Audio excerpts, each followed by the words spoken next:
Okay, so here we are today, and we came up with, there was only a couple people that commented in the comments about what type of forest to use. One guy said dense coniferous forest, the other person said, yeah, if you make it dense, make it really, really dense. And that's how they are out in nature and stuff. So I come from Haida Gwaii, not originally, but secondly, like as a 1 to 7, I came from Burns Lake, British Columbia. Then basically from 7 years on, I was in Haida Gwaii for years and years before I went to college, and then went away for work, et cetera, et cetera.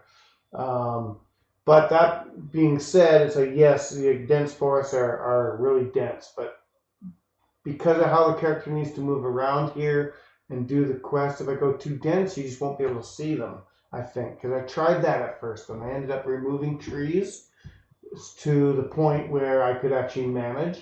I think if I used larger trees with less branches on the bottom, it would probably work better because you'd see the character move. But like if I move around here now, how I've got it, go behind the back and in front of the front. I was playing around quite a bit with that. But if I move behind the tree here, you disappear. So if you have too many trees too dense in this type of engine, you can't actually see where your character's going. So what I've done is I've just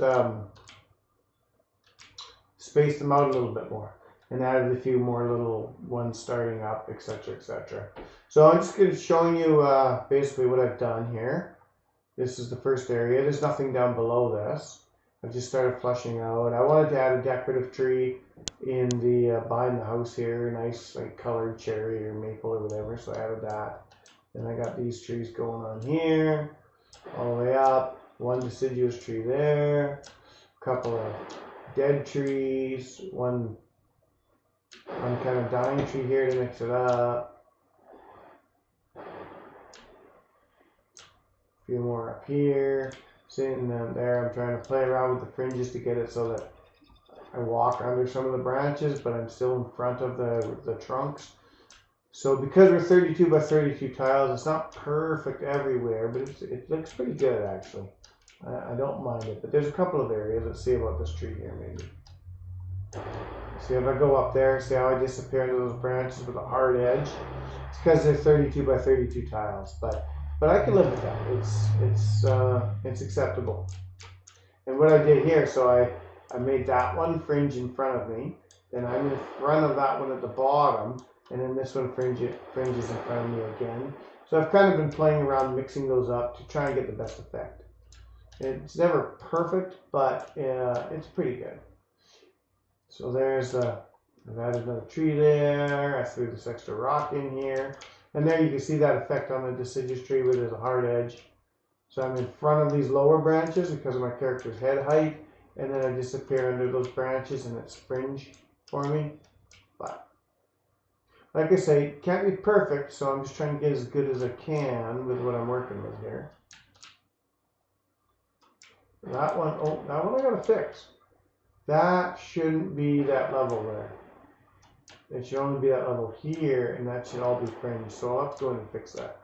There's a few. A little bit of test walking around to try and get that right. Then I come down here. And I may add a few more here, but I wanted to kind of keep the walk path between the house and the shed clear because it is on our property and stuff. So there's that hard edge again. You can really see it sometimes. But you also kind of need, like, that's my character's height, and then I want the rest to be on the fringe covering me because then I'm under the branches. So it's definitely a little bit of trial and error. It's not absolutely perfect. So far though, only that one tree up there I want to fix. I might want to do this one layer lower. I might want to just make it there and get rid of that one, turn that into a fringe. But basically, I'm pretty happy with it. I might try to densify it a little bit more as I work my way down. So as we come down towards the bridge here, I might make the trees get denser and denser as we stray away from Don's little house there. Feel free to chime in if you think I should do something differently, but I think that's probably what I'll do. And then, of course, as we come over here and onto the mainland, I can actually do a lot more densification of the forest and stuff. Because I'm going to put in a little, towards the town there's going to be a lumber mill that I'm working on, and there's going to be a water mill for grinding grain and stuff. So I'm going to add all those to the town. That'll probably be maybe in my next video, but my next video might just be more densification of the forest and flush that out a bit more. But that's pretty much it. Short one today. I just wanted to show kind of what I was doing there. So I will see you in the next one. Have a good one.